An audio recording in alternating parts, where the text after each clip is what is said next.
లగచెర్ల అంశంలో ఎన్హెచ్ఆర్సి అబ్జర్వేషన్స్ను రాష్ట్ర ప్రభుత్వం కూడా పరిశీలిస్తున్నది. కొంత వాస్తవాలను సమీకరించడంలో లేకపోతే ఇచ్చిన సమాచార లోపమా అవన్నీ గమనిస్తే ఒక 160 ఎకరాలు తప్ప మిగతా 3000 ఎకరాల్లో అన్నీ కూడా రైతులు స్వచ్ఛందంగా ఇచ్చినాయి. మొట్టమొదటిసారిగా 20 లక్షల పైచిలకు కంపెన్సేషన్ ఇచ్చిన ప్రభుత్వం రేవంత్ రెడ్డి గారి ప్రభుత్వం. రెండవది, ఏ రైతు వచ్చి కూడా బయటకు వచ్చి కంప్లైంట్ చేసిన పరిస్థితి లేదు. అక్కడ బీఆర్ఎస్ రైతుల ప్లేస్లో కొంతమంది రౌడీలను పంపించినప్పుడు కూడా అప్పుడు రాళ్ళు రువ్వే వాళ్ళని అందరినీ కూడా అనుమానితులుగా తీసుకుపోయి పోలీస్ స్టేషన్లో విచారించి కౌన్సిలింగ్ చేసి పక్కకు పంపించడం తప్పితే ఎక్కడ కూడా రైతులను అరెస్ట్ చేసిన సంఘటన లేదు. మూడవది, ఇంత పెద్ద ఎత్తున అంగీకారంతో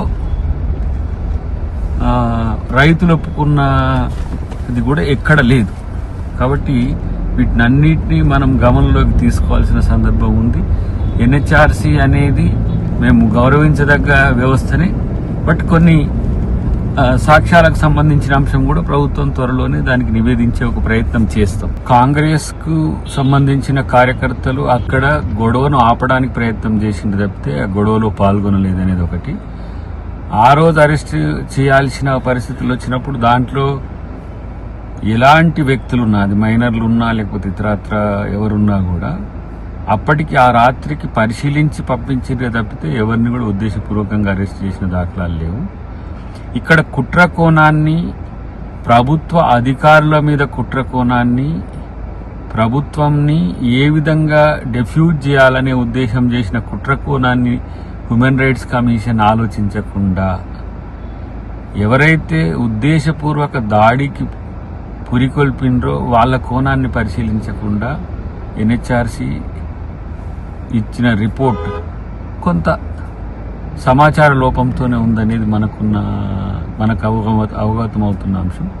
డెఫినెట్గా ప్రభుత్వం మానవ హక్కులను, చట్టాలను, న్యాయాలను అన్నింటినీ కూడా గమనించే ఏ చర్యకైనా పూనుకుంటా తప్పితే ఊరికినే కక్ష సాధింపుతో చేయడానికి కాంగ్రెస్ ప్రభుత్వం ఒప్పుకోదు.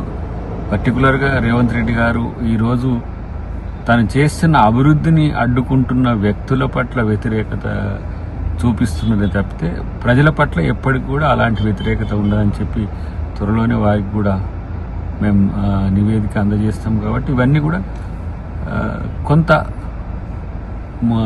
రెచ్చగొట్టి ఉసిగొల్పినాయిగా మేము భావిస్తాం.